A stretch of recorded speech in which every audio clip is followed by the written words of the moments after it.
डिमोलिशंस चल रहा है, तो इसके खिलाफ तमाम माइनॉरिटीज़ को लेकर इस पर हम लीगल एक्शन की तैयारी में हैं कि इसके लीगल डॉक्यूमेंटेशंस तैयार किए जाएंगे। और इसी तरह से मॉब लिंचिंग है, तो मॉब लिंचिंग जो है वो एक तरह से एक कम्युनिटी को दहशत ज़दा करने और उसके इंसानी वक़ार, ह्यूमन जो उसका डिग्निटी है, उसको पूरी तरह से मुतासिर करने का काम है। हम ये समझते हैं कि एक सिविलाइज सोसाइटी में ये एक बहुत ही खौफनाक किस्म का अमल है और हम इस बात को महसूस करते हैं कि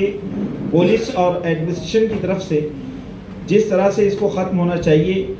या जालिमों के ख़िलाफ़, मुजरिमों के ख़िलाफ़ जो एक्शन प्लान होना चाहिए, उसमें बहुत सुस्त रवि दिखाई देती है। तो हमने इस सिलसिले में ये फ़ैसला किया है कि हम इस पर प्रॉपर डॉक्यूमेंटेशन तैयार करेंगे। महाराष्ट्र के मुख्तलिफ डिस्ट्रिक्ट्स में हम ऐसे हेल्पलाइन जारी करेंगे कि जिसके नतीजे में हम एडमिनिस्ट्रेशन को और इंतज़ामिया को इस तरह के जुल्म से रोक सकें। यूसीसी हमारे लिए एक बहुत बड़ा मसला है, इस पर हमारे बहुत बड़े लोग यहाँ मौजूद हैं जो इसमें आपकी रहनुमाई करेंगे। हम ये समझते हैं कि ये हमारे मुस्लिम पर्सनल लॉ पर, जो मुस्लिम पर्सनल लॉ ही नहीं बल्कि और भी माइनॉरिटीज़ के जो उनकी तहजीबी यानी उनकी जिस तरह से हम कह सकते हैं कि उनकी एक आइडेंटिटी है, तो ये उसके खिलाफ एक मोमेंट है यूसीसी का।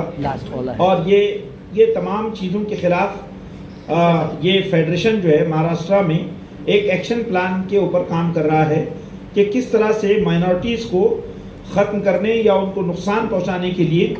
ये जो कोशिशें हो रही हैं। और सबसे खौफनाक बात यह है कि दो समाजों के दरमियान दरार डालने और दो समाजों को एक दूसरे से खौफजदा करने के लिए जो कोशिशें हैं, इसको भी हम